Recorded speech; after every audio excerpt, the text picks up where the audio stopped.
আসসালামু আলাইকুম বন্ধুরা, কেমন আছো? আশা করি তোমরা অনেক অনেক ভালো আছো। আজকে যে বিষয়টা তোমাদের সাথে শেয়ার করতে যাচ্ছি সেটা হচ্ছে, আমরা অনেক সময় বলে থাকি যে ইংরেজির কিছুই পারি না, কিছুই জানি না, কোথায় থেকে শুরু করব। সো বন্ধুরা, এই ভিডিওটা তাদের জন্য অনেক ইম্পর্টেন্ট, কারণ আজকে আমরা ভিডিওটা শুরু করতে যাচ্ছি একদম প্রথম থেকে। আমরা ইংরেজি শেখার প্রথমে যেগুলো শিখি সেখান থেকে আমরা শুরু করতে যাচ্ছি। আর আজকের ভিডিওটা বেশি বেশি ইম্পর্টেন্ট হতে চলেছে বাচ্চাদের জন্য, যারা বাচ্চারা এখনো পর্যন্ত লেটার জানে না, সেই লেটার থেকে আমরা শুরু করব আসলে কোন লেটারকে কি বলে সেগুলো শিখব। সো বন্ধুরা, আজকে আমরা একদম যারা নতুন, কিছুই পারে না, ইংরেজির কিছুই জানে না, একদম প্রথম থেকে শুরু করতে যাও, এই ভিডিওটা তাদের জন্য অনেক ইম্পর্টেন্ট। সো বন্ধুরা, দেরি না করে চলে যায়। আজকে আমরা শিখব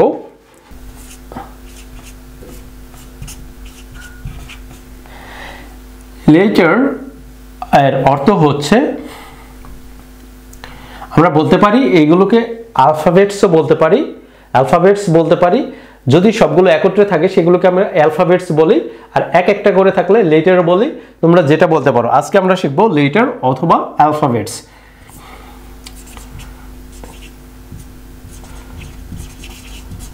অ্যালফাবেটস, তাহলে লেটার বা অ্যালফাবেটস কতগুলো হতে পারে? তাহলে আমাদের লেটার বা অ্যালফাবেটস আছে 26, টোটাল আছে 26। তাহলে লেটার্স বা অ্যালফাবেটস, লেটার্স বা অ্যালফাবেটস 26।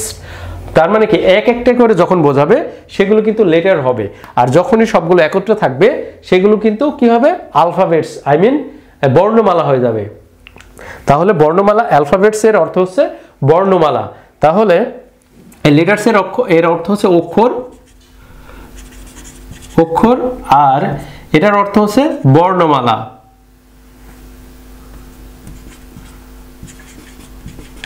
বর্ণমালা।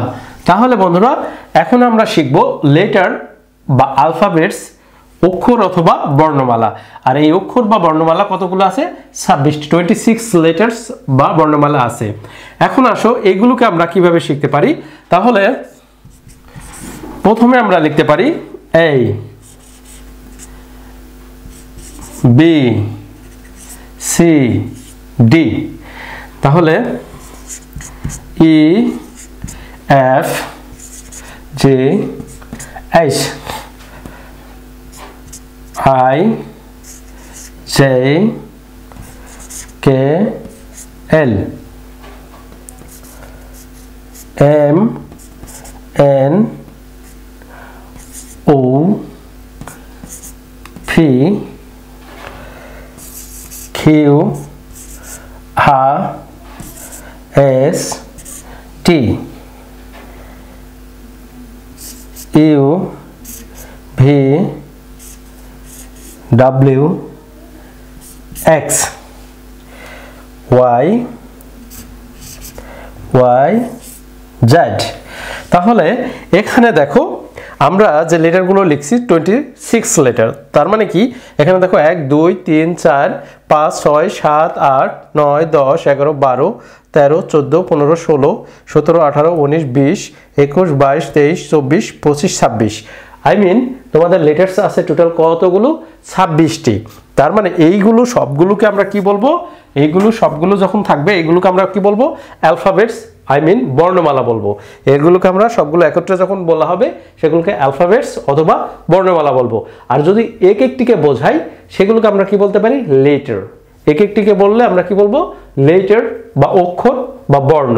তাহলে এক একটিকে আমরা বলতে পারি অক্ষর, বর্ণও বলতে পারি। এটাকে আমরা কি বলতে পারি? বর্ণও বলতে পারি। বর্ণ বা অক্ষর এটাও বলতে পারি। তাহলে আমরা এখন চলে যাই এইগুলোকে কিভাবে আমরা, কোনটাকে কি বলে সেগুলো আমরা দেখি। আমরা তো অলরেডি জানিয়ে এসেছি, যেভাবে পড়ে এসেছি সেটা হচ্ছে A, B, C, D, E, F, G, H, I, J, K, L, M, N, O, P, Q, R, S, T, U, V, W, X, Y, Z। এভাবেই তো পড়ে এসেছি, কিন্তু এভাবে পড়লে হবে না, আমাদের একদম সঠিকভাবে উচ্চারণ করে অক্ষরগুলো পড়তে হবে। তাহলে এগুলো কিন্তু আমরা দুইভাবে পড়তে পারি। একটা আমি কিছুক্ষণ আগে যেভাবে বললাম, এগুলো এভাবে পড়তে পারি। আবার আমরা যদি এগুলোকে এইভাবে প্র্যাকটিস করি, বিশেষ করে আমরা এর ভিতরে, যেমন এটাকে আমরা কি বলবো? এটাকে বলবো এই, এটাকে বলবো বি সি ডি। তার মানে এর ভিতরে কিছু কিছু লেটার আছে যে লেটারগুলো একটু ভিন্নভাবে বলা যায়। এও বলতে পারি, এটা হচ্ছে শর্ট সাউন্ডে লাগে এবং লং সাউন্ড শর্ট সাউন্ড দুটোই আছে। তাহলে আমরা এই এটা ভুল হবে না, কিন্তু আমরা এই বললেও ঠিক আছে, এ বললেও ঠিক আছে। তাহলে আমরা এখানে এটাকে কি বলবো? এটাকে বলবো এই। তাহলে এটাকে আমরা শুধুমাত্র এটাই ঠিক আছে, এই B C D E F G H I J, এটাকে আমরা কি বলবো? জে। তাহলে এই লেটারটা, তাহলে এখান থেকে আমরা কয়টা পেলাম? একটা, দুইটা। খেই, এটাকে আমরা কেই বলবো। এল এম এন, আমরা কি বলি? ও ও ও ও, এটা হবে কি? এটা হবে ও ও, এটা হবে ও। তাহলে এখানেও আমরা একটা পাইলাম। এখন আসে এটা আছে পি, আমরা কি বলি? পি। এটা পি বলবো না, এটা কি বলবো? ফি। ফি, এটাকে বলবো ফি। তাহলে এম এন ও ফি, এটাকে আমরা কি বলবো? কিউ। কিউ, এটাকে বলবো আ। তাহলে কিউ হা, কিউ আ এস, এটাকে বলবো টি। টি,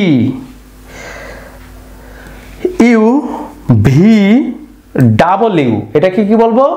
ডাবল ইউ, এটাকে বলবো ডাবল ইউ, এটাকে আমরা বলতে পারি ডাবল ইউ। তাহলে ডাব্লিউ বলি, কিন্তু এটাকে আমরা কি বলবো? Double you. তারপরে এক্স ওয়াই, এটাকে বলবো জেড। জেড। তাহলে আমরা এই অক্ষরগুলোকে এভাবে কিন্তু বলতে পারি। তাহলে 1 2 3 4 5 6 7 8 9, 9টা। তার মানে কি 1 2 3 4 5 6 7 8 9, 9টা আছে। এই 9টাকে আমরা কিন্তু এভাবে কিন্তু প্রনাউন্সিয়েশন করতে পারি। তার মানে আমরা প্রথম থেকে যেটা বললাম যে এইভাবে কিন্তু আমরা সবাই পড়ি, সবাই জানি, কিন্তু এইভাবে বললেও কিন্তু ভুল হবে না। এগুলো কিন্তু সঠিক উচ্চারণ। এটাও কিন্তু এর আগে যেটা বললাম ওটাও সঠিক উচ্চারণ, এটাও সঠিক, কোনোটাই ভুল না। কিন্তু আমাদের এইভাবে শেখাটা ভালো। একে এই বলবো, তারপরে হচ্ছে জেকে যেই বলবো, তারপরে হচ্ছে ওকে ও, কি বলবো? ও। তারপরে পি কে ফি বলবো, কিউ কে কিউ বলবো, আর কে আ বলবো, টি কে টি বলবো, এবং ডাব্লিউ কে ডাবলিউ বলবো, এন্ড জেড কে জেড বলবো। তাহলে এভাবেই কিন্তু আমরা এটা প্রনাউন্সিয়েশন করে ফেলতে পারি।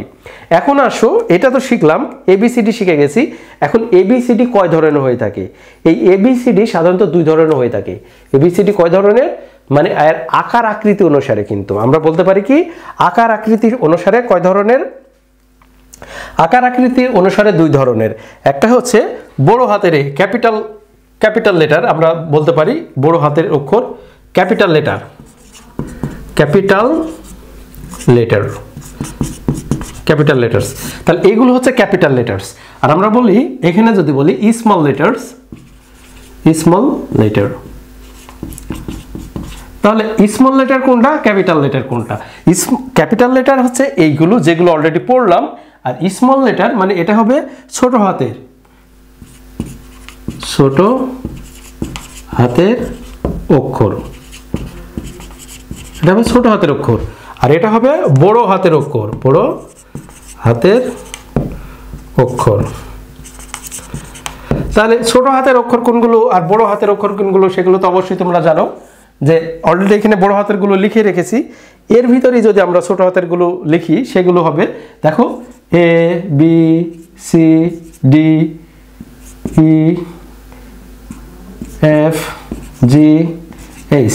তার মানে এখানে ডট ডট ডট ডট সবই এগুলো ছোট হাতের। তাহলে আমাদের মনে রাখতে হবে যে ছোট হাতের গুলো এখানে, আর এখানে আছে বড় হাতের এ বি সি ডি। তার মানে ডট ডট ডট ডট এগুলো হচ্ছে বড় হাতের। তাহলে লেটার কয় ধরনের?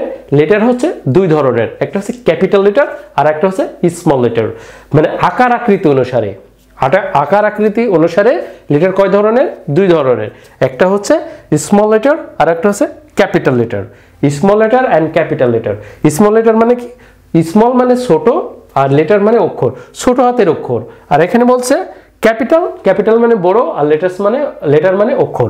তাহলে ক্যাপিটাল লেটার, তাহলে এই জায়গায় হচ্ছে বড় হাতের অক্ষর। তাহলে আমরা এগুলো বড় হাতের শিখলাম আর এগুলো ছোট হাতের শিখলাম। আর একটা জিনিস তোমাদের বলে রাখা ভালো, তোমরা যদি বলো যে এইগুলো আর এগুলোতে একই উচ্চারণ, যেগুলো যে কোনো একটা শিখবো, ছোট হাতের শেখার দরকার নাই বা বড় হাতের শেখার দরকার নাই, যে কোনো একটা শিখবো, তাহলে হবে না বন্ধুরা। কারণ কি, এখানে ছোট হাতে যেমন দেয়া আছে বড় হাতেরও আছে, এগুলো লাগবে কোথায়? যখন আমরা বানান শিখবো, উচ্চারণ করব, সেই ক্ষেত্রে কিন্তু আমাদের এই বানানের ক্ষেত্রে কিন্তু এগুলো লাগবে। যে কোনো ওয়ার্ড একটা থাকলে ওর ভিতরে ছোট হাতের থাকে অবশ্যই। ছোট হাতের মানে যে একটা সেন্টেন্স তৈরি করতে গেলে প্রথমটা হচ্ছে বড় হাতের হয়, বাদ বাকি সব ছোট হাতের হয়। তো অনেক ক্ষেত্রে আছে যে ওই সেন্টেন্সের ভিতরে অনেক